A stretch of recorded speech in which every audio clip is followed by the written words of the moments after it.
dan masyarakat adat harus lebih percaya diri bahwa mereka bisa mengolah, mengurus. Paling penting buat masyarakat adat itu ya, jangan diambil haknya.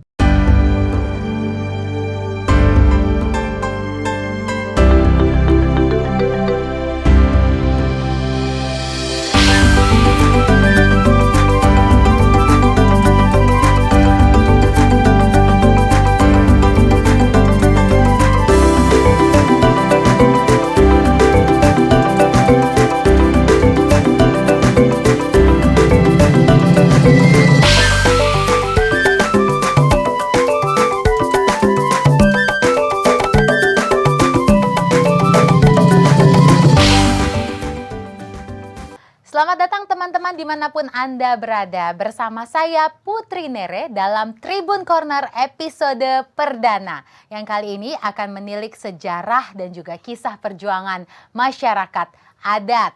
Oke, seperti ungkapan kacang lupa kulit, siapa sebenarnya kulit yang tidak boleh kita lupakan ini ya. Masyarakat adat merupakan cikal bakal Indonesia. Masyarakat adat adalah subjek yang konsisten, mereka yang membentuk Indonesia dan ada bersama Indonesia dari zaman berjuang merdeka hingga detik ini. Mereka juga yang merawat ibu bumi agar tetap lestari. Langsung saja kita cari tahu pendapat dari sumbernya langsung. Dan saat ini kita sudah tersambung dengan Bu Sandra Moniaga selaku Komnas HAM RI. Oke, saya akan langsung ke pertanyaan yang pertama ya Ibu ya. Menurut Ibu Sandra, sebagai sosok yang bersinggungan langsung dan menjadi saksi perjuangan masyarakat adat, situasi apa yang melatar belakangi tujuan perjuangan masyarakat adat Ibu? Terima kasih Putri Nere. Pada tahun 80-an akhir ya, ketika itu saya masih di Walhi, apa yang saya temukan pada saat itu banyak sekali masyarakat yang menjadi korban atas kebijakan pembangunan pada saat itu yang kemudian memperjuangkan hak-haknya. Tidak terlalu banyak ya yang berani berjuang pada saat itu, dan kebanyakan dari mereka itu berjuang karena memang sudah sangat terjepit. Jadi tanahnya diklaim secara sepihak oleh negara, diberikan kepada perusahaan HPH, hak pengusahaan hutan pada saat itu, atau ke perusahaan tambang pada saat itu. Ada juga perusahaan-perusahaan tambang minyak, tapi yang banyak memang adalah perusahaan-perusahaan yang melakukan penebangan hutan secara besar-besaran dan juga perusahaan-perusahaan perkebunan banyaknya pada saat itu. Ada juga yang karena dikembangkan untuk objek wisata kayak di Bali segala ya. Artinya apa? Perjuangan masyarakat pada saat itu didasarkan pada keterjepitan mereka, tidak adanya ruang gerak mereka untuk bisa tetap bertahan hidup sebagai masyarakat. Dan saat itu mereka tidak menyebut diri masyarakat adat. Saat itu mereka hanya menyebut bahwa ini tanah adat, ini kampung kami, ini tanah dari leluhur kami, ini kami sudah dapatin dari nenek moyang kami sudah urus tanah ini sejak zaman Indonesia belum merdeka. Nah, dari situlah kemudian ada benang merah dari ujung Aceh sampai ke Papua, dari Sulawesi Utara sampai ke NTT, bahwa kondisi masyarakat pada saat itu banyak sekali yang terjepit dan sebagian besar mereka adalah masyarakat adat. Jadi kondisi pada saat itu memang membuat mereka terjepit sehingga mereka memperjuangkan bagaimana agar hak mereka diakui. Nah, untuk bisa diakui adalah bagaimana keberadaan mereka diakui. Demikian Putri Nere. Oke. Mudah-mudahan cukup jelas. Iya, baik Ibu Sandra. Ini merupakan menjadi sebuah informasi baru yang sebelumnya kita tidak mengetahui Ibu ya tentang perjuangan teman-teman masyarakat adat. Dan dengan ini semoga kita bisa lebih mengenal mengenai kehidupan teman-teman masyarakat adat. Oke, saat ini Ibu Sandra sendiri menjabat sebagai Komisioner Hak Asasi Manusia yang memiliki kewajiban untuk mendorong negara supaya siapa saja warga negara Indonesia memiliki hak yang sama tanpa memandang latar belakang apapun. Kewajiban ini memang tidak akan kunjung selesai karena tantangan untuk melawan ketidakpatuhan norma, moral, etika, dan hukum ini akan ada terus di setiap negara ya Ibu ya. Nah, melihat kondisi seperti ini, lalu apa yang bisa dilakukan masyarakat adat agar tetap eksis dan tetap menjadi subjek yang konsisten? Supaya teman-teman masyarakat adat ini tidak kendor semangatnya Ibu untuk memperjuangkan hak mereka. Silakan Ibu. Pertama saya koreksi dulu ya, saya adalah anggota atau sering disebut komisioner dari Komisi Nasional Hak Asasi Manusia atau Komnas HAM. Saya bukan anggota hak asasi manusia atau komisioner hak asasi manusia, tapi anggota dari Komnas HAM atau Baik. Komisi Nasional Hak Asasi Manusia. Ya, Indonesia secara formal eksplisit menyatakan mengakui hak asasi manusia dan menyatakan bahwa Indonesia memang harus menghormati, melindungi dan memajukan HAM itu di tahun 97 dengan penetapan TAP MPR ya, TAP MPR nomor 17 tahun 1997, kemudian ditindaklanjuti dengan Undang-Undang HAM, Undang-Undang nomor 39 tahun 99, tapi yang lebih penting pada saat amandemen konstitusi, prinsip-prinsip HAM kemudian juga masuk ke dalam pasal-pasal dari Undang-Undang Dasar 45 di tahun 2000. Nah, apa artinya? Artinya setiap orang hak asasinya diakui, dihormati, dan harus dilindungi. Nah, bagaimana dengan masyarakat adat? Masyarakat hukum adat ini adalah subjek hukum sendiri. Jadi selain sebagai warga yang punya hak yang sama dengan yang lain, masyarakat hukum adat adalah satu subjek hukum di dalam baik di konstitusi kita maupun peraturan perundangan kita yang memiliki hak-hak khusus. Apa itu hak khusus mereka? Hak khusus dari masyarakat hukum adat yang paling utama itu adalah hak atas wilayah adatnya. Kemudian hak juga untuk mereka melestarikan kebudayaan mereka. Hak mereka untuk melestarikan bahasa mereka dan sebagainya. Nah, ini yang kemudian berimplikasi bahwa negara harus secara komprehensif mengembangkan kebijakan-kebijakan yang betul menghormati, melindungi, dan memajukan hak dari masyarakat adat. Nah, kalau ditanya apa yang bisa dilakukan masyarakat adat, yang harus kita lakukan adalah satu perjuangan secara damai. Jadi masyarakat adat harus ikut terlibat dalam proses pembaruan hukum. Jadi bagaimana peraturan perundangan yang belum memadai itu harus kita perbaiki agar dia sesuai dengan prinsip-prinsip yang ada dalam konstitusi maupun di dalam undang-undang lainnya. Ya, yang kedua, bagaimana masyarakat adat paham haknya dan kemudian menjalankan haknya dengan baik. Jadi ketika masyarakat adat itu mengaku sebagai masyarakat hukum adat, artinya di sini mereka juga harus secara konsisten menjalankan prinsip-prinsip yang memang selama ini didengung-dengungkan oleh masyarakat adat sebagai identitas mereka. Misalnya soal bahasa, misalnya soal tradisi mengelola alam, misalnya juga soal prinsip penghormatan antar generasi, dan lain-lain. Jadi ini kan memang hal-hal yang sering diperjuangkan masyarakat adat yang mestinya dijalankan secara konsisten. Hal lain adalah masyarakat adat juga harus berusaha dengan baik itu merawat lingkungan. Karena dalam gerakan masyarakat adat sedunia, isu bahwa masyarakat adat memiliki peran kunci dalam melestarikan lingkungan itu selalu didengungkan.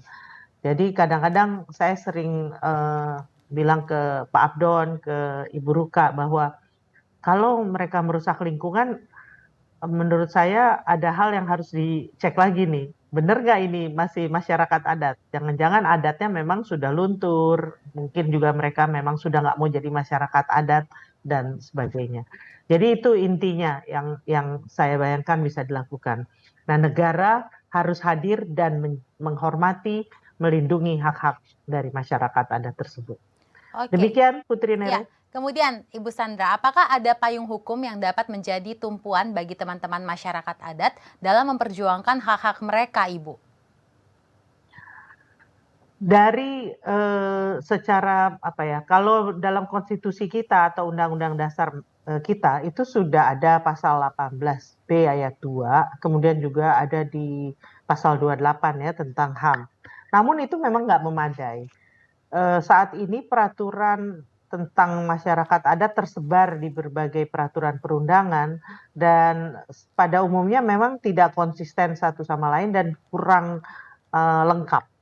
Karena itu memang Indonesia butuh satu undang-undang yang komprehensif, yang mengakui, menghormati, melindungi hak masyarakat adat, tapi betul-betul komprehensif dan didasarkan pada prinsip hak asasi manusia ya.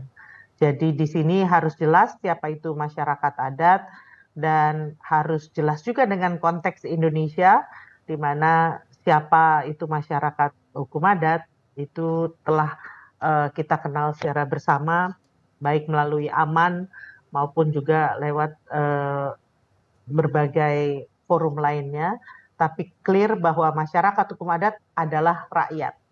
Masyarakat hukum adat dari dulu adalah rakyat dan dia bukan unsur negara, bukan unsur dari pemerintahan dari kapanpun. Itu yang ada di konteks Indonesia. Jadi kembali ke pertanyaan tentang apakah sudah ada peraturan perundangan tapi belum memadai. Gitu, Putri. Oke, berarti harapannya segera akan ada peraturan hukum yang memadai berarti Ibu ya? Ya, saya berharap memang RUU perlindungan dan penghormatan hak masyarakat hukum adat itu dapat segera dibahas di parlemen, tapi juga disahkan tentunya tapi dengan substansi yang baik ya, dengan materi yang baik. Ya, sehingga diharapkan ke depannya bisa betul-betul menjaga masyarakat adat ke depannya. Oke, terima kasih Ibu Sandra atas perbincangan kita, Ibu. Selanjutnya saya akan melanjutkan ke narasumber kedua, yaitu Bapak Abdon Nababan selaku Ketua Dewan Aman Nasional. Halo betul. Bapak Abdon, bisa mendengar suara saya ya?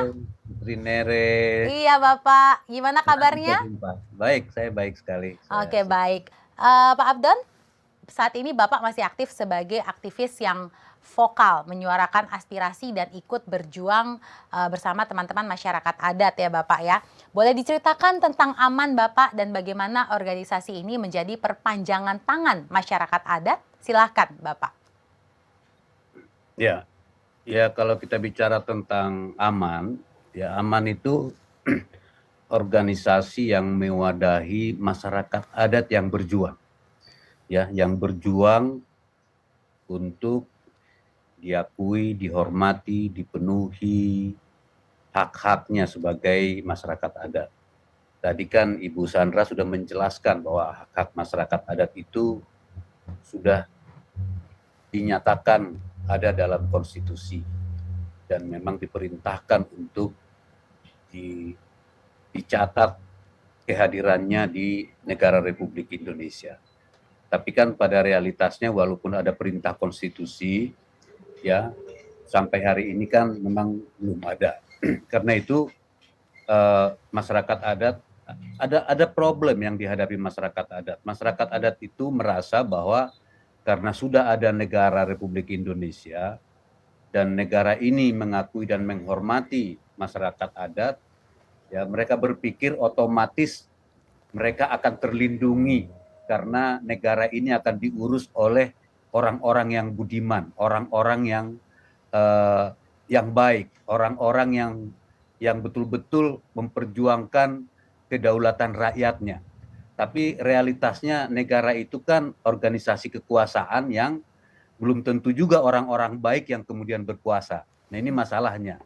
Jadi ada satu kenaifan kolektif yang dialami oleh masyarakat adat dalam perjalanan sejarah tentang negara. Nah karena itu Ya, seperti diceritakan tadi oleh Ibu Sandra, dalam perjalanannya dengan hadirnya konsep negara. Jadi konsep negara itu bukan hanya negara Republik Indonesia. Konsep negara sebelum negara Republik Indonesia itu sudah ada kerajaan kesultanan. Dan karena itu menjadi sangat penting bahwa masyarakat adat itu bukan negara. Ya, bukan negara, bukan pemerintahan Republik Indonesia, termasuk bukan pemerintahan kesultanan dan kerajaan di masa lalu. Masyarakat adat itu adalah satu identitas kolektif kebersamaan rakyat yang diikat oleh identitas budaya, diikat oleh wilayah adat, wilayah hidup, diikat oleh sistem pengetahuan, ya, dan diikat oleh satu tatanan hidup bersama berupa hukum, aturan, dan kelembagaan. Ya. Nah, sekarang ini orang lagi gencar membangkitkan lagi kerajaan dan kesultanan, ya. Dan saya perlu tegaskan kerajaan dan kesultanan itu adalah konsep negara dan mereka bukanlah masyarakat adat. Nah, gerakan ini, gerakan rakyat ini, ya, mengalami problem yang besar karena tadi itu satu ada kenaifan kolektif di kalangan masyarakat adat bahwa negara yang merdeka sejak 1945 itu akan otomatis menghargai, menghormati, dan melindungi mereka. Ya. Yang kedua, negara yang mereka impikan itu, negara merdeka itu, ternyata tidak punya waktu untuk melakukan dekolonisasi sistemnya. Ya, jadi ketika kita merdeka, maka sistem yang berlaku di negara Republik Indonesia itu adalah sistem-sistem kolonial. Jadi kita belum melakukan dekolonisasi yang sehingga rakyat Indonesia yang tadinya merasa terjajah di masa penjajahan kolonial akan bisa merdeka dan terbebaskan dari kolonialisme itu. Ternyata itu tidak terjadi karena kolonialisme itu ternyata berlanjut, ya, dari yang tadinya dilakukan oleh orang-orang Eropa, dalam hal ini pemerintah kolonial Belanda, berpindah dengan bangsa Indonesia, tapi dengan sistem kolonialistik yang masih hidup di dalam sistem negara kita. Nah, karena itu yang dilakukan oleh masyarakat adat adalah pertama, dia harus menghadirkan dirinya, menyatakan dirinya ada. Kalau di dalam konteks Kongres ke-6 di Jayapura ini, kita sebut kita orang ada. Yes. Ya. Jadi ini ada hubungannya dengan kita orang ada yang akan kita gaungkan nanti di Jayapura. Kita orang ada. Harus masyarakat adat harus menyatakan dirinya eksis. Caranya seperti apa? Mengorganisir diri. Ya. Jadi masyarakat adat itu sudah lama berjuang, tadi diceritakan oleh Kakak Sandra, ya. Tapi berjuang sendiri-sendiri sehingga perjuangannya tidak kelihatan. Ya. Negara merasa atau nggak punya mata untuk melihat yang kecil-kecil. Ya. Negara itu kan matanya pemerintah. Ya. Sebagai penyelenggara harus melihat sesuatu yang besar. Jadi aman itu adalah wadah bagi masyarakat adat yang tadinya kerja sendiri-sendiri di seluruh pelosok Nusantara, memperjuangkan berbagai haknya, ya, mengorganisir diri di dalam satu organisasi namanya Aliansi Masyarakat Adat Nusantara. Ya. Jadi supaya kelihatan, visible, terlihat, dan besar, karena kenyataannya besar. Ya. Puluhan juta orang masih mengaku diri sebagai masyarakat adat. Ya. Oke, iya. Kira-kira begitu ya, ya, supaya kelihatan dan berjuang bersama-sama. Kira-kira Ibu Kakak Putri Nere begitu. Oke, siap. Kayaknya saya juga akan izin memanggil dengan Bang Abdon ya. Lebih Boleh. enak kayaknya saya manggil Bang. Oke, selanjutnya Bang Abdon. Ini kan pasti sudah mengalami pasang surut perjalanan organisasi aman ya dari tahun 99 hingga saat ini. Saat itu terobosan apa yang Bang Abdon lakukan agar negara ini tahu eksistensi masyarakat adat dan juga mengakui hak mereka? Capaian apa yang Bang Abdon bersama masyarakat adat raih saat itu, Bang? Nah ya, capaian yang pertama adalah melakukan penyadaran. Jadi menyadarkan masyarakat adat yang tadinya naif, ya, kenaifan kolektif itu menyatakan tidak bisa naif-naif begitu. Ya, ini negara, organisasi politik. Jadi masyarakat adat harus mengorganisir diri di dalam arena ini supaya orang-orang baiklah yang mengurus negara, bukan para bandit, bukan para para perampas, ya kira-kira begitu. Nah, jadi yang kita lakukan itu adalah memang mengorganisir Aman sebagai organisasi yang besar, ya, karena memang populasinya besar dan karena itu sekarang Aman itu menjadi organisasi masyarakat adat terbesar di dunia. Ya, jadi kalau dianggap itu capaian yang pertama. Capaian yang kedua adalah masyarakat adat itu kita dorong, kita bantu, kita fasilitasi supaya mereka menunjukkan dirinya ada. Alatnya adalah pemetaan partisipatif wilayah adat. Dan sampai hari ini gerakan masyarakat adat yang dimotori oleh Aman bersama teman-temannya di NGO sudah memetakan wilayah adat 20,7 juta hektar, ya, dari perkiraan 84 juta. Ya. Artinya menghadirkan masyarakat adat ini di atas kertas, bisa masuk di laptop, bisa masuk di komputer, bisa dilihat di Google Earth, ya, eksis di dunia nyata dan di dunia dunia cyber. Cyber, ya. Ya, hadir. Itu yang kedua. Yang ketiga, ya, capaiannya itu adalah, ya, membuat semakin banyak orang bicara tentang masyarakat adat. Karena dulu ketika masa Orde Baru, kalau bicara masyarakat adat, kita dianggap semuanya separatis, anti NKRI, anti pembangunan, bahkan di beberapa tempat disebut komunis, PKI. Ya. Nah, selama 20 tahun, kalau dianggap ini satu capaian adalah sekarang semua orang bisa bicara tentang masyarakat adat dengan bebas. Dan banyak pejabat berpidato tentang masyarakat adat. Bahkan Presiden Jokowi waktu masih calon presiden, ya, memasukkan 6 janji komitmen untuk masyarakat adat untuk diperjuangkan, ya. Walaupun pada kenyataannya hasilnya kecil, tapi itu adalah pencapaian, ya. Dan ada bupati seperti Bupati Matius Owoitau di Jayapura, ya, yang kemudian tidak merasa takut bicara masyarakat adat dan bahkan memperjuangkannya sebagai seorang bupati. Itu adalah capaian gerakan masyarakat adat 20 tahun. Ya. Bahwa itu belum cukup, tapi paling tidak itu adalah inspirasi. Ya, betul. Ya.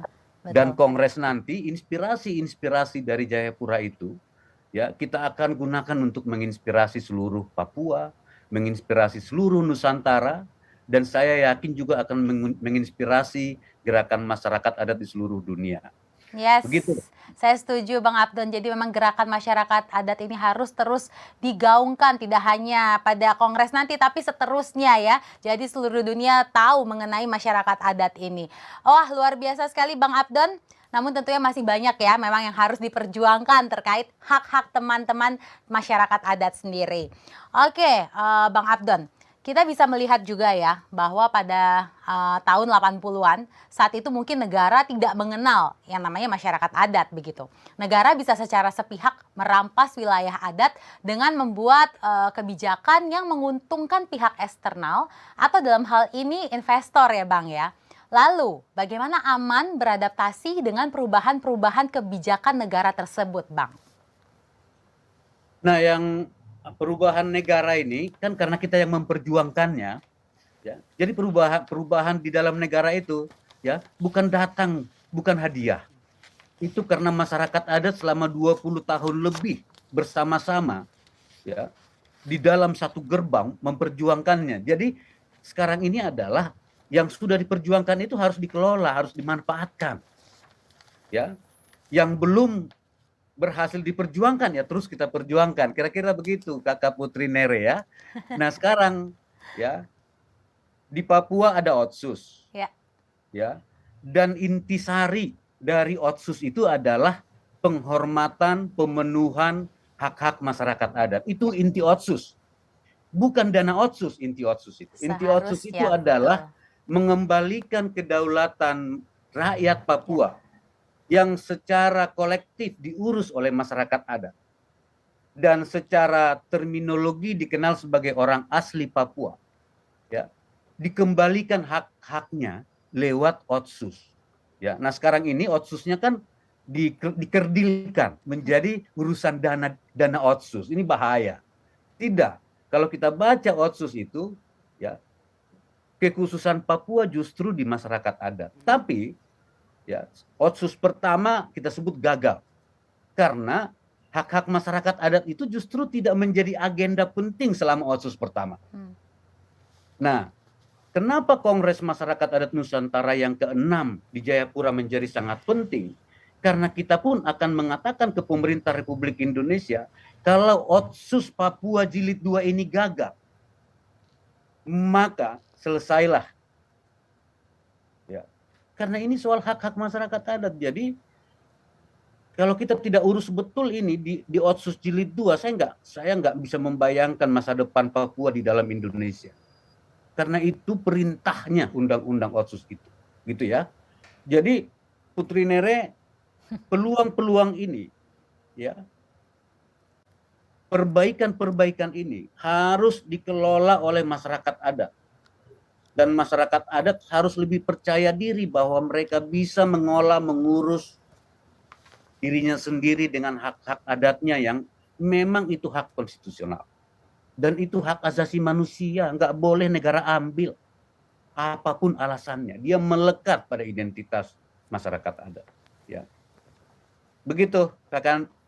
Oke, Bang Abdon, luar biasa. Jadi mungkin saya boleh minta harapannya sedikit tadi ya mengenai yang tadi dibicarakan oleh Bang Abdon mengenai otsus. Mungkin ada masukan dari Bang Abdon sendiri. Ya, masukan saya pertama, Kongres ini di Papua menjadi sangat penting karena ingin kita mendorong seluruh pihak, ya, kembali ke intisari otsus, kembali ke hak-hak masyarakat adat, dan Kongres ini menjadi gerakan solidaritas Nusantara dan mungkin juga internasional karena akan ada peserta-peserta dan peninjau dari internasional yang akan hadir dan menyaksikan bahwa otsus Jilid 2 tidak gagal lagi. Ya. Dan betul-betul otsus Jilid 2 ini tidak lagi soal uang, tidak lagi soal ekonomi, tapi ini soal jalan budaya yang berbasis hak masyarakat adat. Itu harapan saya, Kakak Putri Nere. Betul Bang Abdon, karena memang berbicara mengenai Papua itu jangan melulu mengenai diplomasi politik saja, tapi diplomasi budaya ke masyarakat adatnya harus lebih digiatkan lagi. Saya setuju dengan hal itu Bang Abdon. Oke, luar biasa Bang Abdon. Terima kasih atas perbincangan kita, tapi tetap bersama kami ya, karena nanti akan ada sesi lagi di mana kita akan ngobrol bersama Bang Abdon. Oke, baik. Aman sebagai organisasi bergandengan tangan bersama masyarakat adat untuk melindungi dan memperjuangkan hak masyarakat adat. Perjuangan ini juga bukan berlangsung hanya dalam semalam. Perjalanan panjang ditempuh dan masih akan terus diperjuangkan hingga hari ini. Dan sekarang saat ini di samping saya di studio sudah hadir bersama kita Ibu Ruka Sombolinggi yang saat ini menjabat sebagai Sekretaris Jenderal Aliansi Masyarakat Adat Nusantara. Halo Ibu Ruka. Halo, ketemu lagi kita. Ya, selamat pagi menjelang siang. Yes, selamat pagi menjelang siang. Oke, Ibu Ruka, tadi kita sudah mendengar berita dari Ibu Sandra, cerita dari Ibu Sandra, kemudian juga dari Abang Abdon yang membuat kita semua di sini tentunya mendapatkan informasi baru mengenai masyarakat adat ya, Ibu Ruka ya. Tepuk tangan juga untuk Ibu Ruka dan semuanya yang diaman dengan konsistennya terus menggerakkan mengenai masyarakat adat ini dan perjuangkan hak masyarakat adat. Oke, Ibu Ruka, pertanyaan saya sekarang. Walaupun ini kan sekarang pemerintah sudah mulai membuka dialog dengan aman untuk melindungi masyarakat adat. Nyatanya masih banyak perampasan wilayah adat yang terjadi ya Ibu ya. Strategi dan langkah-langkah apa yang akan aman pilih sekarang ini untuk menegaskan posisi masyarakat adat terhadap negara, Ibu Ruka? Ya, terima kasih banyak. Saya sih berharap dalam situasi sekarang ya. Dalam situasi sekarang kan terjadi rollback, terjadi kemunduran dalam sisi undang-undang dan kebijakan yang terjadi. Ada undang-undang Minerba, ada undang-undang Cipta Kerja, di Aman kami menyebutnya sebagai undang-undang cilaka. Di tengah ketiadaan peraturan yang komprehensif seperti yang disampaikan oleh Kakak Sandra dan Bang Abdon tadi. belum ada utang konstitusi, utang Indonesia yaitu Undang-Undang Masyarakat Adat itu belum ada. Sehingga di tengah ketiadaan perlindungan itu saat ini kita mengalami rollback, mengalami kemunduran yang luar biasa. Itu menghambat masyarakat adat untuk kemudian bisa progressing, bisa lanjut terus dengan agenda-agenda pembangunan di wilayah adat. Yang terjadi kemudian masih banyak tumbukan di sana sini, ya masih banyak pertentangan antara komunitas masyarakat adat dengan negara. Karena apa? Tadi itu tidak ada undang-undangnya, tapi undang-undang baru yang sangat agresif di wilayah-wilayah adat, merampas wilayah adat dan bahkan gitu menghilangkan beberapa perlindungan yang tadi disebutkan oleh Kakak Sandra ada di dalam berbagai undang-undang, itu justru kemudian dihilangkan dan menjadi karpet merah untuk merampas masih yang tersisa dan dilindungi oleh masyarakat adat. Sehingga memang perjuangan untuk memperjuangkan undang-undang masyarakat adat itu masih menjadi salah satu misi utama dari masyarakat adat dan khususnya yang bergabung di AMAN saat ini. Kemudian ya tentu saja di tengah-tengah mempersiapkan diri ketika ada perlindungan masyarakat adat, tadi itu disebutkan kita harus menunjukkan diri ada, pemetaan partisipatif itu akan terus digalakkan karena ya hampir setengah dari masa saya menjabat sebagai sekjen itu adalah masa pandemi yang kami secara strict menerapkan lockdown wilayah adat gitu. Jadi tapi salah satu upaya juga adalah merespon tentang situasi terkini memang yang sudah dan bisa untuk mulai lanjut dengan agenda kehidupan ya rencana kehidupan di wilayah-wilayah adat yang sudah diakui atau sudah dilindungi itu harus terus menggalakkan penguatan pangan, kedaulatan pangan dan ekonomi. Jadi sistem pertahanan di kampung-kampung di wilayah adat bukan hanya dari dulu kan biasanya menahannya itu dengan pasukan-pasukan yang berjaga. Tapi kali ini kita mencoba menahan dengan kalau terjadi kelaparan kita nggak akan lapar gitu. Dan kalau ada yang pergi berjuang kita punya makanan yang cukup untuk bisa digunakan sehingga kita tidak perlu kelaparan gitu ya. Nah di sisi lain gitu karena terus terjadi agresi ya invasi terhadap wilayah-wilayah adat sehingga pasukan-pasukan ritual tetap jalan ya, pasukan-pasukan anak-anak muda yang patroli di sekitar wilayah adat tetap jalan sambil berkebun tentu saja, pasukan-pasukan yang bertugas untuk urusan legal, para pengacara itu kita berencana untuk merekrut melipat gandakan jumlah-jumlah pengacara yang ada di masyarakat adat saat ini yang bergabung di organisasi pengacara untuk masyarakat adat Pepeman. Oke, tapi sebetulnya Ibu Ruka, tantangan yang dihadapi AMAN sendiri itu apa saja? Tantangan yang kita hadapi ya kalau kita lihat saat ini, tantangan terbesar itu adalah bagaimana bisa menggerakkan masyarakat adat yang berada di lokasi yang begitu luas. Ini kan seperti mengurus satu negara ya. Jaraknya begitu luas. Alat komunikasi kadang tidak sampai gitu. Bahkan kalau alat komunikasi tidak sampai, uang itu tidak cukup untuk bisa terus-terus berkomunikasi setiap saat. Dari sisi teknologi komunikasi, tapi juga dari sisi komunitas-komunitas masyarakat adat yang situasinya sangat berbeda. Nah itu tantangan, tapi saya senang karena itu disebut sebagai tantangan. Tantangan kan artinya memang untuk kita jawab ya, dan AMAN menjadi kami salah satu caranya adalah yang bekerja di AMAN itu memang orang-orang yang berasal dari latar belakang anak-anak kampung semua. Kita usahakan karena dengan begitu kita bisa mulai menggunakan jembatan komunikasi budaya, Betul. antar budaya. Justru tantangan itu dijadikan semangat ya Ibu ya untuk berjuang terus bagi Iya. masyarakat adat. Iya, dan aman itu justru menjadi wadah untuk menjadi proyek Bhinneka Tunggal Ika. Jadi dalam saya melihat ya, kalau selama ini saya selalu mendengar dari refleksi seperti yang disampaikan oleh Bang Abdon dan Kakak Sandra sebelumnya, juga dari yang sebelum-sebelumnya itu, saya kemudian mengingat gitu, sebenarnya Aman ini adalah proyek Bhinneka Tunggal Ika terbesar yang ada dalam sejarah Indonesia. Setuju nggak Bang Abdon? Iya, Betul. Setuju.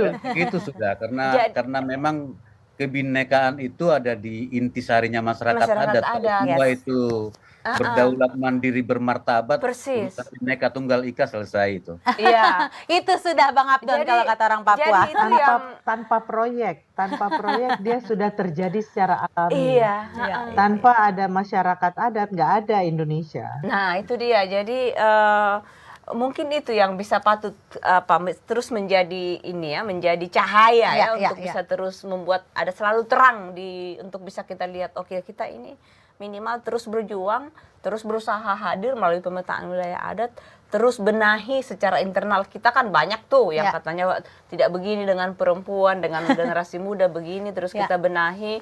Banyak yang masih tidak sesuai dengan hak asasi manusia, tapi ini adalah proyek Bhinneka Tunggal Ika yang terbesar menurut saya dalam sejarah Indonesia, karena itu tadi pemerintah ini bukan orang budiman yang memang tidak mengerjakan Oke. proyek Bhinneka Tunggal Ika itu. Oke, menarik sekali Bu Ruka atas pandangannya. Nah sekarang saya akan melanjutkan ke pertanyaan yang lain ya Ibu ya. Kita ini kan juga dihadapkan, Indonesia bahkan seluruh dunia ya, dihadapkan pada pandemi selama 2 tahun belakangan ini ya Ibu ya.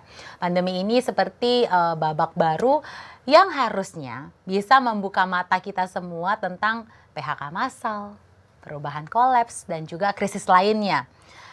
Kemudian ada banyak juga perusahaan yang dibangun dengan merampas wilayah adat. Dan hal ini dipandang sebagai sebuah kelalaian pemerintah untuk melindungi masyarakat adat dan lebih mementingkan kepentingan korporasi, Ibu. Nah, bagaimana Ibu Ruka melihat fenomena ini? Ya, ada kalau kita mau masih menanggapi secara lurus, ada ketidakmampuan pemerintah untuk memaknai apa itu recovery dari sisi ekonomi dan bagaimana apa sesungguhnya yang disebut dengan nilai-nilai ekonomi. Ya, dari yang disebut sebagai ekonomi kerakyatan yang dulu dicanangkan oleh para pendiri bangsa, kan bukan itu yang terjadi saat ini. Yang terjadi itu adalah kapitalisasi, ya, kapitalisme dan liberalisme yang kemudian dianggap sebagai jalan emas untuk pembangunan ekonomi Indonesia. Dan di atasnya itu kemudian wilayah-wilayah adat memang dengan sengaja disebut tidak potensi, tidak punya. Jadi gaya hidup, cara hidup masyarakat adat yang dianggap subsisten itu dianggap sebagai tidak ekonomis, sehingga dia harus dieksploitasi, dia harus dirubah wajahnya dan bentuknya dalam bentuk perusahaan-perusahaan. Nah, pandemi ini sesungguhnya harusnya ya, karena bagi kami, harusnya bagi pemerintah menjadi cara untuk melihat jawaban bagaimana kehidupan baru ke depan. Yang disebut dengan pemerintah sebutnya itu ya, new life, new apa. Tapi kehidupan baru itu justru new normal harus justru kembali melihat ekonomi yang bertahan selama pandemi ini. Ekonomi yang bertahan, dan ini kita di masyarakat adat mendapat jawabannya. Karena dari awal Aman punya cukup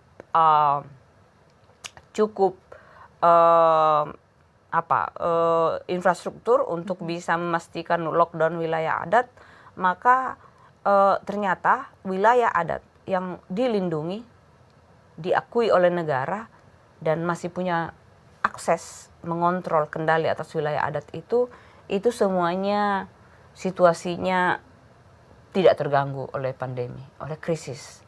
Nah, tapi wilayah-wilayah adat yang sudah diambil oleh perusahaan, yang sudah menjadi tambang, bahkan masyarakat adat yang sudah menjadi petani kelapa sawit, sudah menjadi buruh, atau wilayah-wilayah adat yang sudah menjadi semi perkotaan di mana orang hidup dari menjadi pekerja informal, itu semua tidak aman. Dari satu sisi aja, pangan aja mereka bahkan harus dibantu. Nah, ini yang menurut saya terus terjadi. Selama ini kita dapat jawabannya bahwa yang kita perjuangkan itu baik dan benar, dan mestinya pemerintah harus, kalau mau bertahan ya, ekonominya makin kuat, justru harus melihat sistem ekonomi seperti ini dan justru tidak mengambil kesempatan dengan semakin banyak justru berikan izin-izin di wilayah adat untuk perusahaan-perusahaan yang sebenarnya pencuri-pencuri semua itu.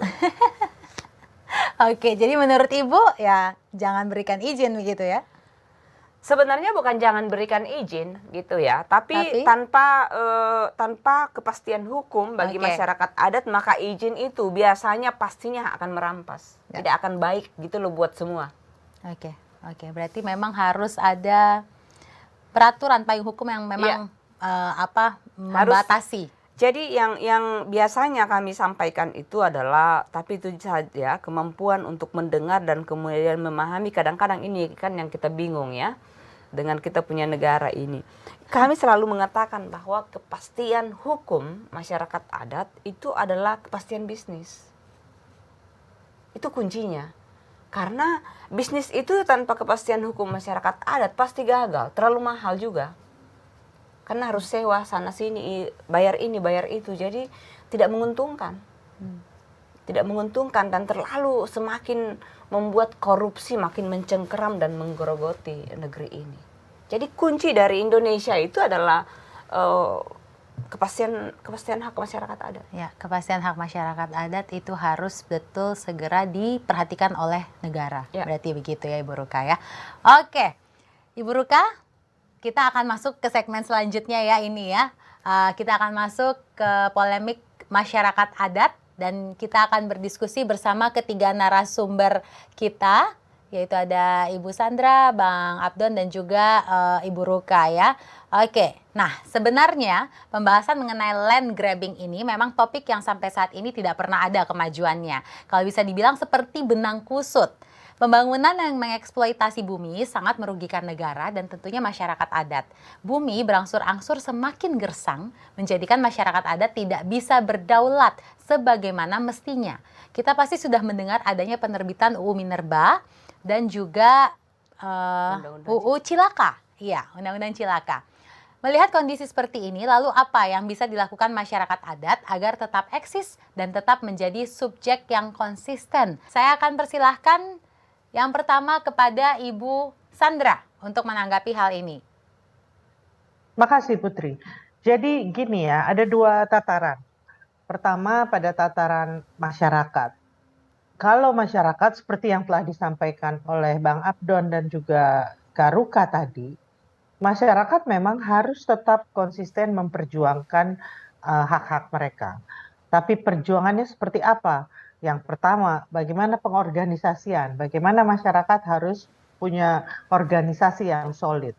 Yang kedua, bagaimana masyarakat secara real mengelola wilayahnya. Biarpun tanah itu belum diakui kembali oleh negara, upayakan tetap dikelola. Nah, bagaimana mengelola dengan baik? Nah, ini situasinya beragam ya, dari satu tempat ke tempat lain ya, Bang Abdon, Kak Ruka. Tapi intinya jangan sampai pengetahuan masyarakat atas wilayahnya itu hilang. Bagaimana itu bisa tetap dirawat? Mari dicoba dengan kondisi apapun yang mereka miliki. Nah, tapi pada saat yang sama dukungan dari Aman, dukungan dari kawan-kawan BRWA, dari JKPP, dari kawan-kawan yang membantu melakukan pemetaan itu harus tetap ada, bahkan harus diperkuat, dan juga dukungan dari kalangan masyarakat sipil yang lain, dari kalangan pembela hukum, mereka belajar hukum, bagaimana mereka juga memperjuangkan semuanya lewat mekanisme hukum yang tersedia. Nah, tapi pada saat yang sama negara, ini saya ingin menegaskan ya karena Putri pakai istilah land grabbing. Jadi dari hasil inkuiri nasional yang dilakukan oleh Komnas HAM bersama Komnas Perempuan, bersama Aman, dan juga pada saat itu Korsub KPK ya, kemudian ada kemitraan, JKPP, Huma, Samdana, dan banyak lembaga, itu menemukan bahwa memang ada persoalan serius dengan hak-hak masyarakat adat ketika pemerintah Orde Baru pada tahun 60-70-an itu, akhir 60-an, awal 70-an, itu melakukan klaim sepihak. Melakukan satu klaim sepihak menyatakan kawasan hutan dan kemudian menjalankannya sebagai hutan negara. Dan dari hasil survei oleh Biro Pusat Statistik bersama Kementerian Kehutanan tahun 2007 saja ya, itu ada 33.000 desa ternyata yang ada di dalam kawasan hutan. Jadi bisa dibayangkan sejak akhir 60-an, awal 70-an sampai 2007, itu jadi sekitar 35 tahun lebih ya, hampir 40 tahun, ada begitu banyak kampung yang diklaim secara sepihak oleh negara sebagai kawasan hutan. Oke. Nah, bagaimana dengan ini? Ini yang harus dilakukan proses identifikasi, inventarisasi untuk ada proses pengembalian atau yang kita sebut restitusi hak. Nah, ini sudah menjadi komitmen dari Presiden Jokowi, juga dinyatakan oleh pemerintah, tapi prosesnya pelan sekali. Oke. Oke. Jadi ini yang kita harus melakukannya secara komprehensif. Nggak mungkin masyarakat terus berjuang, tapi dari negara tidak mau mengoreksi kesalahan di masa lalu. Oke. Jadi semuanya harus bisa mengkoreksi ya Ibu ya, baik pemerintah dan juga tentunya masyarakat adat. Oke, Ibu Sandra, saya akan lanjut sekarang ke Bang Abdon. Silakan Bang Abdon. Ya, saya melanjutkan saja yang dari Ibu Sandra Moniaga ya, karena memang masalahnya di situ. Jadi kalau masyarakat adat kan sudah mengorganisir diri seperti saya ceritakan tadi, ya. Dan pemerintah juga sebenarnya ada perubahan-perubahan, tapi komunikasinya, kerjasamanya masih banyak macet, ya, karena memang ada persoalan birokrasi yang sangat kaku, ya. Padahal kita perlu terobosan-terobosan cepat ini. Kalau tidak ada terobosan tadi, kriminalisasi akan terjadi terus, ya. Penangkapan-penangkapan terhadap masyarakat adat yang bekerja di wilayah adatnya tapi sedang dikuasai oleh pihak lain jalan terus, ya. Ini akan menimbulkan biaya sosial dan ekologis yang luar biasa yang akan ditanggung oleh bangsa ini. Jadi memang yang sudah ada ini harus kita percepat. Nah, dari sisi tentu saja saya dari sisi masyarakat adat ya. Tadi masyarakat adat harus terus mengorganisir diri, harus terus eksis. Ya. Yang kedua, harus terus melawan. Jadi tidak lagi naif seperti dulu, ya. Jadi harus lebih kritis masyarakat adat itu. Kalau ada yang tidak sesuai dengan kepentingan masyarakat adat dan tidak sesuai dengan hak masyarakat adat, mereka harus responsif, harus melakukan resistensi. Ya. Itu yang kedua. Yang ketiga, masyarakat adat ini harus melakukan perbaikan ke dalam, ya, indigenisasi. Ya, jadi tadi selama 3 abad, hampir 3 abad proses industrialisasi masif dengan eksploitasi sumber daya alam ini, ya, dan juga pendidikan yang mencerabut kita dari akar budaya kita, maka masyarakat adat juga harus melakukan indigenisasi, mengembalikan kekuatan-kekuatan adat itu ke akarnya, dan dari sana kemudian baru membangun, merebut kemajuan dengan akar budaya, dengan adat yang kuat itu. Saya menyebutnya indigenisasi. Oke, ya baik. Yang keempat, yang terakhir oke. adalah sistemnya ini yang sekarang saya bilang ini masih kolonial, undang-undang kita masih undang-undang kolonial, ini harus segera direformasi cepat, ya. Karena kalau tidak, inilah respon sebenarnya negara untuk sama-sama dengan masyarakat adat memperbaiki bangsa ini supaya Trisakti Soekarno itu terjadi, ya. Berdaulat dalam politik, ya, berdikari dalam ekonomi, dan jati diri dalam budaya, bermartabat dalam budaya. Oke, baik, silahkan Bu Ruka untuk melengkapi. Ya, tadi terus berjuang, negara juga perlu berubah karena gini, Kakak Putri, kalau melihat pekerjaan-pekerjaan, saya sangat setuju untuk terus didorong kita bekerja gitu, tetapi juga perlu dilihat realitasnya. Jadi tahun 2013 itu ada putusan MK 35 tadi yang disebutkan oleh Kakak Sandra untuk melihat bagaimana sebenarnya persoalan hak masyarakat adat atas hutan. Jadi Undang-Undang Kehutanan itu bilang bahwa hutan adat itu adalah hutan dalam wilayah adat yang milik masyarakat ini, hutan negara dalam wilayah adat. Lalu MK bilang itu tidak benar. Masyarakat adat yang benar, masyarakat adat ada punya hak atas wilayah dan sumber daya alamnya, maka kalau ada hutan di dalamnya itu adalah hutannya milik masyarakat adat, bukan hutan negara. Nah, itu memberi mandat yang tadi disebutkan oleh Kakak Sandra itu untuk mengembalikan wilayah-wilayah adat yang selama ini sudah diklaim sebagai hutan negara, kawasan hutan negara. Nah, yang terjadi kemudian adalah ini balik lagi tahun 2007 itu tadi Bang Abdon sudah bicara tentang bagaimana mengutus, memperkuat kader-kader aman. Sudah 2007 itu kita mulai dari pemilu 2009 kita itu sudah mulai ikut berpartisipasi di dalam arena-arena politik. Memastikan yang terbaik dari sahabat-sahabat masyarakat adat, yang terbaik dari anak-anak adat dari wilayah adat itu membawa mandat dari masyarakat adat untuk membuat perubahan kebijakan, menciptakan dan merebut ruang. Mereka itulah yang kemudian waktu itu sejak 2010-2000 ini mulai bikin perda. Yang pemetaan tetap pemetaan. Nah, begitu keluar putusan MK 35, sebenarnya dipelintirkan lagi. MK 35 itu menyatakan bahwa persyaratan perda ya yang disebut dengan clear, jelas siapa subjek hukumnya itu harus ada. Tapi oleh KLHK ditambahkan menjadi clean.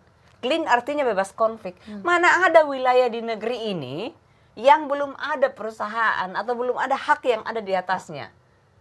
Ya, jadi itu yang kemudian membuat situasinya menjadi hampir tidak mungkin bagi masyarakat adat untuk mendapatkan kembali wilayah-wilayah adat yang selama ini sudah disebut sebagai kawasan hutan negara kembali menjadi milik masyarakat adat dan kemudian bisa dikelola tadi mewujudkan berdaulat mandiri bermartabat. Yang menjadi persoalan kalau kita mau lihat secara jujur, kalau dulu kami tidak mulai mengutus masyarakat adat itu masuk di parlemen, menjadi bupati, menjadi gubernur, menjadi kepala desa, kami tidak melakukan pemetaan, maka sebenarnya persyaratan yang namanya perda dan wilayah adat saat ini itu nggak akan ada alat bagi pemerintah untuk mengakui yang disebut dengan hutan adat yang ada saat ini. Itu semua hasil kerja masyarakat adat.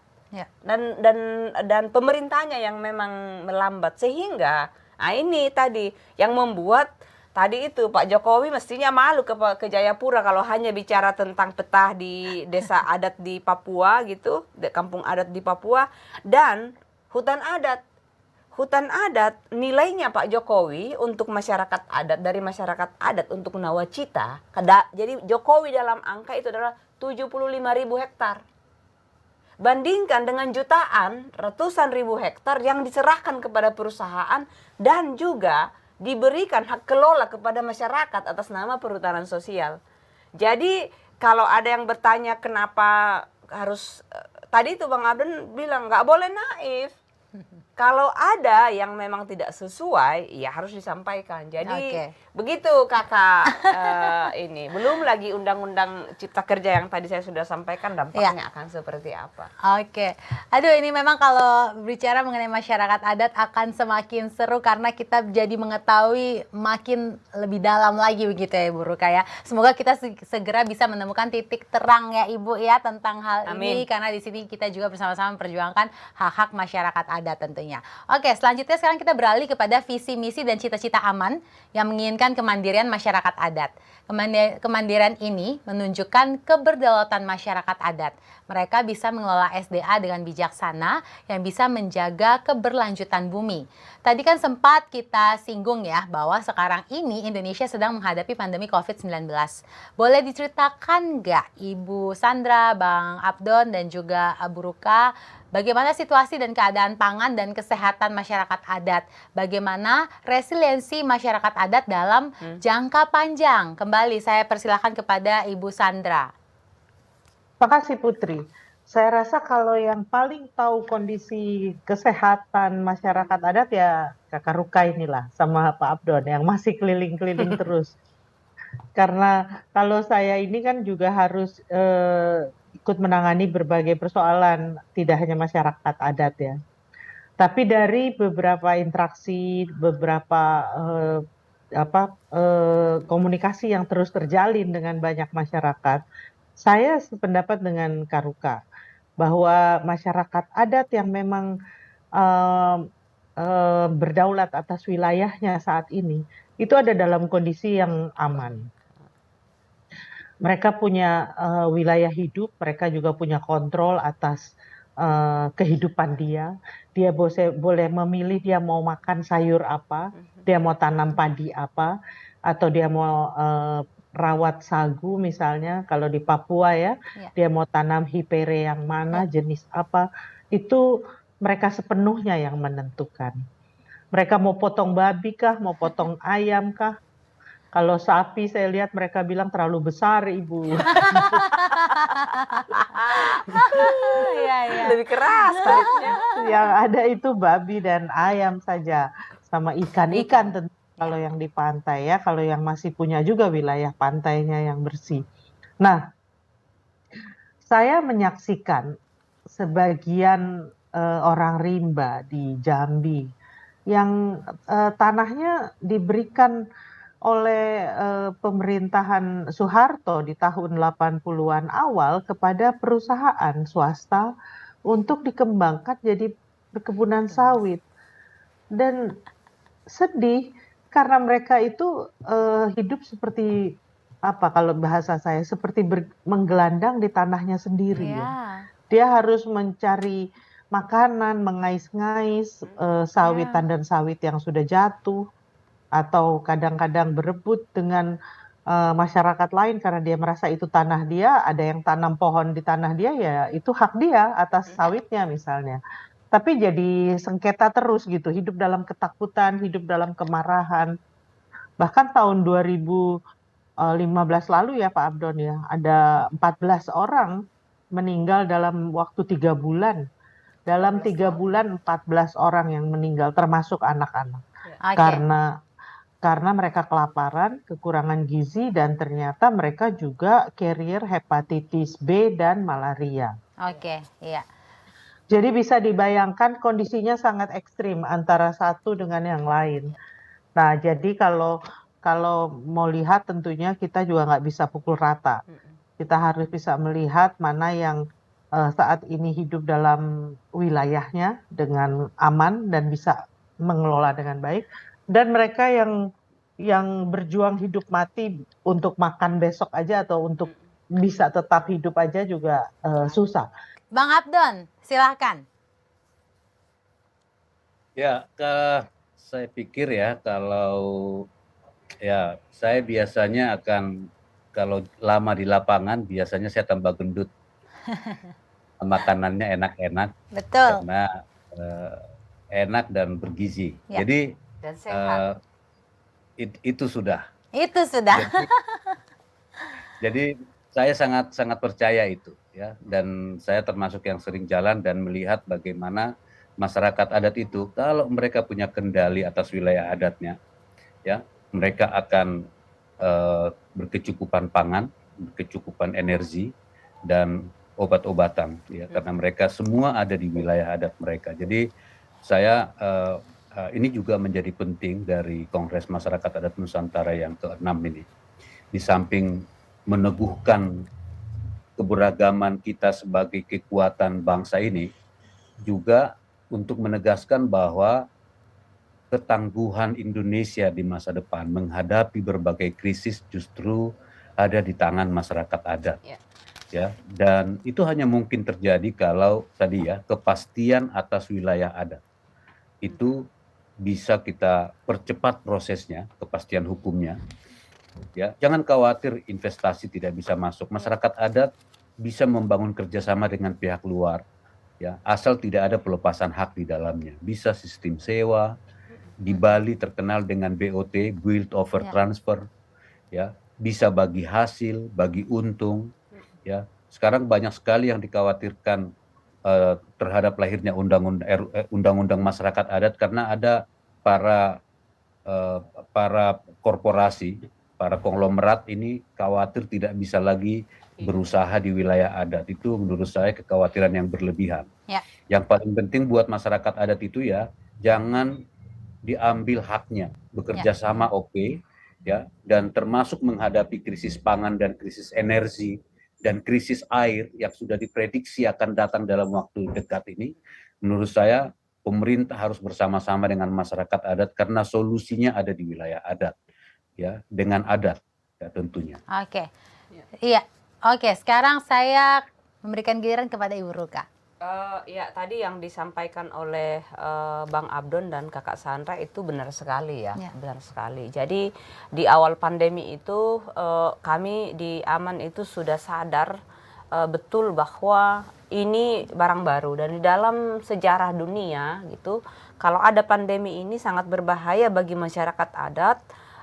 Karena biasanya gen poolnya masih yang lebih homogen gitu, kemudian jauh dari jarak dan bahkan dalam beberapa sejarah itu beberapa masyarakat adat kemudian hampir punah karena pandemi. Nah itu juga termasuk di kampung saya. Itu yang membuat Aman di awal-awal itu bahkan sebelum pemerintah Indonesia menyatakan PSBB itu itu kita sudah namanya lockdown wilayah adat, karantina berbasis wilayah adat. Jadi di Aman kebetulan kita sudah punya yang namanya panduan tanggap darurat sejak dari dulu sudah dipakai tapi baru diresmikan, disahkan itu di 2018 dan langsung waktu itu tim-tim tanggap darurat yang bekerja. Yang pertama bekerja itu adalah memastikan menjaga supaya jalan keluar masuk karena ini kan barang dari luar. Pandemi ini kan virus dari kota. Jadi keluar masuk tidak boleh sembarangan. Tapi ada banyak sekali anak-anak di kota yang harus pulang ke kampung karena juga takut di kota. Orang tuanya tidak bisa menjamin kalau mereka tinggal di kota. Jadi dibawa pulang melalui sistem karantina. Waktu itu ramai-ramai. Bikin tenda untuk karantina dulu selama berapa minggu, 10 hari baru bisa masuk kampung. Ada yang tinggal di kebun, ada yang tinggal di hutan, macam-macam caranya. Nah setelah melewati masa respon yang super darurat itu, masa respon darurat berikutnya adalah mengecek kira-kira ini barang kalau berlanjut pandemi ini kita selamat nggak ya berapa lama gitu. Bagaimana cara mengeceknya? Ketersediaan pangan. Jadi diperintahkan lagi tuh cek stok pangan berapa di kampung. Nah disitulah mulai terkuak jawabannya. Ternyata masyarakat adat yang masih tadi itu ada ekstrim memang ini tadi yang disebutkan oleh Kakak Sandra. Ekstrimnya itu bisa dikelompokkan. Jadi ekstrim pertama yang masyarakat adat yang masih berdaulat dilindungi gitu atas wilayah adatnya itu bahkan surplus makanannya berlebih ya, bahkan bisa sampai bertahun-tahun. Ada juga masyarakat adat yang meskipun wilayah adatnya itu masih utuh segala macam, tapi pola produksinya itu sudah sangat erat dengan pasar. Kemudian juga tata praktek-praktek tradisi sosial budaya di masyarakat itu sangat tergantung pada makan bersama itu. Nah itu di kampung saya, seperti kampung saya itu. Mm-mm. Makanan itu di dalam keluarga ternyata di dapur itu ternyata 60% itu dari pesta, dari upacara.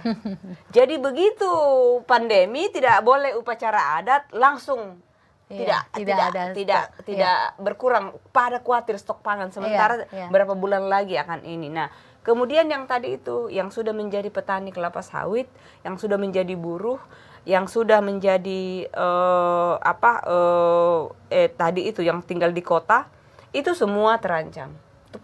Yang paling terancam itu adalah yang memang sudah nggak punya wilayah adat. Tadi yang disebutkan oleh Kakak Sandra itu seperti orang rimba, orang Sakai. Nah itu semua baru strateginya adalah kita kirimin mereka makanan yang perlu makan.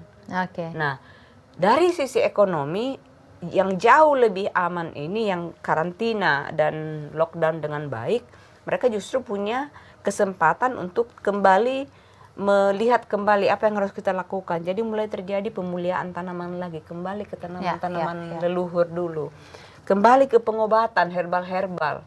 Kembali ke mengingat kembali pengetahuan melalui sekolah-sekolah adat. Jadi sekolah adat itu dikelola oleh tetua, perempuan dan anak muda. Dan itu kemudian menjadi jalan untuk mengelola kembali, mengingat kembali pengetahuan, melanjutkan pengetahuan-pengetahuan yang ada di masyarakat adat, mengingatkan kembali bahwa landasan dari pandangan, nilai, dan pengetahuan itu kau harus bisa bertahan sebagai masyarakat adat kalau tinggal di kampung. Oke, kita akan segera masuk ke segmen terakhir di episode Tribun Corner kali ini tentang harapan adat untuk masyarakat adat.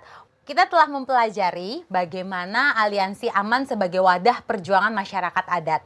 Bila kita menjelajah masa lalu, dimulai dari tahun 80-an hingga saat pertama kali Aman diselenggarakan, hingga saat ini tahun 2022 ketika Kaman ke-6 akan segera digelar, sudah banyak kemelut dan pasang surut yang terjadi.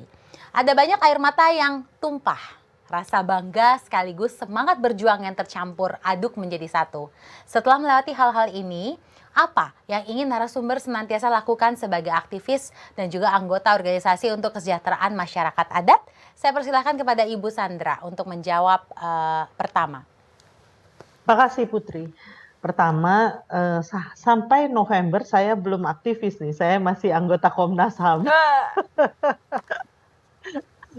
Tapi kalau mengikuti perkembangan Aman, saya ikuti awal ya dari 99 Kongres pertama, dan kemudian juga bahkan sebelumnya ketika bikin rapat gelap di rumahnya Kakak Ruka. Kakak Rukanya masih SD atau SMP itu. Kuliah sudah saya. Dengan almarhum Bapak Ibunya Kakak Ruka, kita bikin pertemuan pertama yang menghasilkan jaringan pembela hak masyarakat adat. Tahun 99 Kongres pertama, itulah yang melahirkan Aman ya. Waktu itu Kakak Abdon juga jadi wakil ketua waktu itu. Nah tapi Aman terus berkembang dan saya melihatnya begini, bahwa Aman adalah representasi yang legitimate bagi masyarakat adat. Dan negara memiliki satu sparring partner kalau dalam perjuangan. Keberadaan Aman itu adalah satu hasil perjuangan panjang dari masyarakat adat yang memang harus dirawat untuk tetap menjadi satu organisasi, menjadi wadah utama dari gerakan masyarakat adat yang memang betul dari masyarakat. Bahwa di tahun 99 itu ada banyak organisasi non-pemerintah yang menjadi fasilitator, tapi sikap kami jelas sejak awal, kami hanya fasilitator. Pertemuan dipimpin oleh para tua-tua adat, bahkan pengurus pun sejak awal adalah para tua-tua adat. Dan sampai sekarang demikian. Bahwa sekjen diambil dari anak-anak muda, ya karena memang perlu mobilitas tinggi, perlu gerak cepat, dan itulah yang terjadi. Dan saya berharap ke depannya Aman akan tetap menjadi organisasi masyarakat adat yang betul legitimate, betul solid, tapi juga menghormati, terus didasarkan pada penghormatan pada keragaman yang ada, yang merupakan satu miniatur Indonesia yang seutuhnya. Dan saya rasa aman sudah dan akan terus berkontribusi pada Indonesia yang sangat beragam ini sebagai organisasi masyarakat adat, organisasi rakyat yang sesungguhnya. Jadi terus aman, terus berkembang, dan terus menjadi organisasi rakyat yang tetap bagian dari rakyat, bukan bagian dari negara. Siap, Ibu Sandra. Oke, silakan Bang Abdon. Oke, kalau dari saya ya, karena saya menjadi bagian dari proses gerakan ini dan saya mengalami ya pasang surut ya, kegembiraan, kesedihan, menjadi bagian dari itu cukup lama ya. Tapi saya sekarang ini ya, dengan ada jarak sedikit dari roda organisasi hari-hari, saya memiliki keyakinan bahwa aman ini orang suka atau tidak suka ya, aman ini pasti akan mengembalikan roda kebangsaan dan kenegaraan kita ke konstitusi, khususnya untuk pasal 18B ayat 2 dan pasal 28I ayat 3. Ya, jadi orang boleh tidak suka ya, tapi menurut saya gerakan ini sedang menuju ke sana. Dan karena itu ini juga tantangan. Gerakan ini akan sangat mungkin juga diincar oleh pihak-pihak lain ya, untuk melancarkan kepentingannya ya. Jadi pesan terakhir saya adalah ya, tetaplah menjadi gerakan rakyat ya, tetap menjadi bagian dari gerakan sosial bersama masyarakat-masyarakat yang tertindas lain ya. Dan saya yakin itulah cita-cita para pendiri bangsa untuk Indonesia, bukan yang lain. Siap, Bang Abdon. Sekarang Bu Ruka, silakan. Iya, ada banyak yang kalau dilihat dari awal ya, bahkan sebelum berdirinya Aman sampai hari ini, itu situasi dari masa ke masa itu kan dia bisa berubah cepat sekali. Dan kalau saya cukup bangga karena organisasi ini mampu merespon ya, mampu merespon, mampu menavigasi dirinya di tengah-tengah situasi yang tidak menentu, khususnya dalam 2 tahun terakhir. Di tengah-tengah tidak menentu selama ini karena terus-terus kita sudah 1 dekade memperjuangkan undang-undang masyarakat adat belum ada. Di tengah kadang ya, di tengah ketidakpastian hak gitu, mau menanam takut-takut gitu, atau mau makan, mau panen takut-takut karena itu katanya taman nasional, ini masih banyak sekali, atau kawasan lindung. Ada banyak gitu ya pekerjaan-pekerjaan yang masih harus dilanjutkan, berjuang harus lebih keras gitu dengan situasi seperti sekarang. Tapi kita sedang punya misi, punya beban, punya tanggung jawab besar karena saat ini tadi Bang Abdon bicara tentang bencana gitu. Saat ini kita sedang berada dalam situasi yang diterpa oleh krisis iklim. Yang bisa memberikan solusi itu adalah masyarakat adat yang katanya saat ini masih menjaga 80% keragaman hayati dan budaya. Ya. Yang ada di muka bumi ini yang menyelamatkan kita, dan itu harus terus kita jaga dan terus kita kembangkan. Kita harus terus merehabilitasi ibu bumi karena untuk bukan hanya tadi menyelamatkan diri sendiri tapi menyelamatkan seluruh umat manusia. Dan saya berharap, saya yakin ya organisasi ini dengan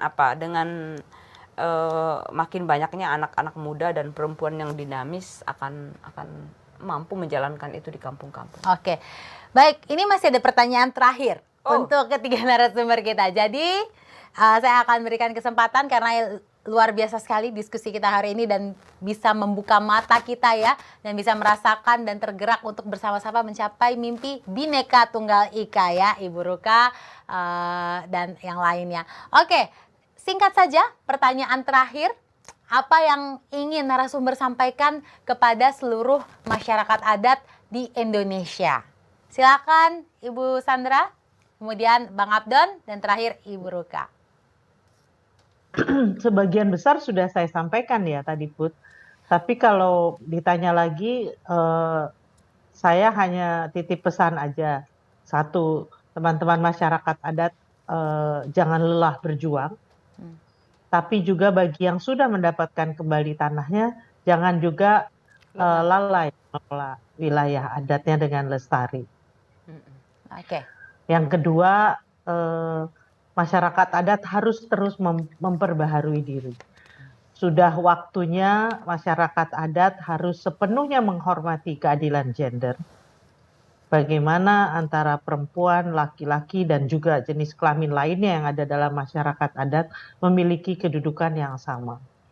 Dan yang ketiga, masyarakat adat juga harus terus mau memperbarui diri dengan menghormati hak-hak orang muda. Karena merekalah masa depan dari masyarakat adat. Tidak mungkin adat ini akan lestari kalau anak-anak mudanya tidak tertarik lagi dengan adat. Ketika adat menjadi tidak kontekstual lagi, ketika adat dirasa tidak adil lagi, anak-anak muda perempuan itu akan pergi meninggalkan masyarakat adat. Dan masyarakat adat akan menjadi timpang. Dan yang terakhir, saya rasa masyarakat adat itu punya begitu banyak pengetahuan, begitu banyak kekayaan keanekaragaman hayati dan juga ekosistem. Dan saya percaya ini adalah modal besar bagi masyarakat adat itu sendiri, bagi bangsa, tapi juga bagi bumi kita. Ya. Mari kita rawat bersama dan mari bekerja bersama untuk masyarakat adat yang lebih baik, untuk Indonesia yang lebih baik, untuk bumi yang lebih baik. Demikian. Terima kasih Ibu Sandra. Saya akan lanjutkan kepada Bang Abdon. Kalau dari saya, untuk seluruh masyarakat adat ya di Nusantara, saya justru ingin masyarakat adat ini tetap berorganisasi. Ya, dan dasar berorganisasinya adalah rasa senasib sepenanggungan. Ya, jadi kalau ada masyarakat adat tadi sudah kembali tanahnya, jangan keluar dari gerakan, dari barisan. Tetap menjadi barisan karena ada banyak hal yang masih akan kita perjuangkan. Ya, jadi tetaplah ada, nyatakan diri ada, kita orang ada. Ya, dan nyatakan protes kalau kita orang yang ada ini ditiadakan atau dianggap tidak ada. Jadi tetap resist. Dan yang ketiga, rawat adat. Ya. Bikin sekolah-sekolah adat, teruskan pendidikan adat supaya ada generasi muda yang melanjutkan apa yang sudah dimulai oleh para leluhurnya, para orang tuanya. Dan terakhir, jangan jemu-jemu mengingatkan pemerintah atau penyelenggara negara bahwa negara ini belum di jalan yang dicita-citakan oleh bangsa ini. Masih banyak hal yang harus diperbaiki, gitu ya. Jadi itu pesan saya. Jadi masyarakat adat jangan menunggu, ya. Jangan pernah merasa bahwa perubahan itu akan datang dari tiba-tiba dari orang lain. Ya, perubahan itu hanya akan ada karena kita bersama-sama berjuang. Ya, jadi perubahan bukan hadiah. Perubahan adalah perjuangan. Terima kasih. Oke, kita orang ada itu sudah Bang Abdon. Terima kasih. Silakan Ibu Ruka. Ya, ini negara punya kita. Ya, kita orang ada. Tapi kita harus berjuang lebih keras. Kita harus membuktikan bahwa kita lebih baik dari penyelenggara negara ini. Dan kita harus hadir di wilayah-wilayah adat yang negara tidak hadir. Jadi itulah perannya organisasi dan buat masyarakat adat. jalan yang sudah ditempuh oleh leluhur kita panjang mempertahankan wilayah adat kita, itu yang harus kita ingat dan tidak boleh membuat kita menyerah dalam berjuang. Liku-likunya naik turun, lama, panjang, berbelit-belit, berkelok-kelok, tapi pasti akan berhasil. Yes, pasti akan berhasil. Terima kasih kepada ketiga narasumber kita yang luar biasa, Ibu Sandra, Bang Abdon, Ibu Ruka. Terima kasih sudah berbincang bersama kami di Tribun Corner kali ini. Luar biasa ya. Banyak hal yang bisa kita petik dari obrolan hari ini, terlebih persoalan masyarakat adat. Kita lebih bisa mengenal dan berempati kepada teman-teman masyarakat adat. Melalui perbincangan Tribun Corner episode pertama hari ini, semoga kita bisa menyelami cita-cita aman dan masyarakat adat, serta turut memperjuangkan hak-hak mereka yang sejatinya memiliki hak yang sama sebagai warga negara Indonesia. Jangan lupa untuk terus mengikuti informasi dari Tribun News dan Kongres Masyarakat Adat Nusantara 6 di microsite kami, kamanvipapua.id, dan juga Instagram Tribun News, @tribunnews, dan @akulokal-aku-bangga. Untuk bersama-sama kita menyukseskan perhelatan Kongres Masyarakat Adat Nusantara 6. Akhir kata, saya Putri Nere undur diri. Terima kasih saya ucapkan kepada narasumber yang telah hadir hari ini sekali lagi, dan teman-teman dimanapun Anda berada. Panjang umur perjuangan untuk hak-hak masyarakat adat. Dadah!